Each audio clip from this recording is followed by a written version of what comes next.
তাৰপিছত তুমি তোমালোকৰ ঘৰৰ মানুহে কি কৰি থাকে কেনেকৈ থাকে অকণমান এক্টিং কৰি দেখাবা হা পেহীয়ে কেনেকৈ কৰে অকণমান এক্টিং কৰি দেখুৱাম ঘৰত কেনেকৈ থাকে বা তোমাক কেনেকৈ দম দিয়ে কেনেকৈ শিকায় পিছি খালি বিমল খায় অ' গড তাৰপিছত আৰ দিদি খালি মেসেজ খালি মোবাইল বান্ধবীৰ লগত খালি মেসেজ খালি মেছেজ হ্যাঁ আৰু দাদা আৰু দাদা খালি স্ট্যাটাস লাগায় শেষ বৰবাদ হৈ গ'ল চব ভাণ্ডা ফোৰ দিয়া তুমি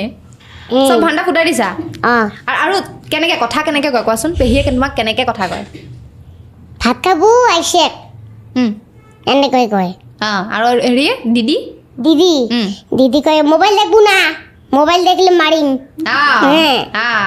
তুমি কি ৰিপ্লাই দিয়া এতিয়া মই কওঁ কি মই অল্প দেখি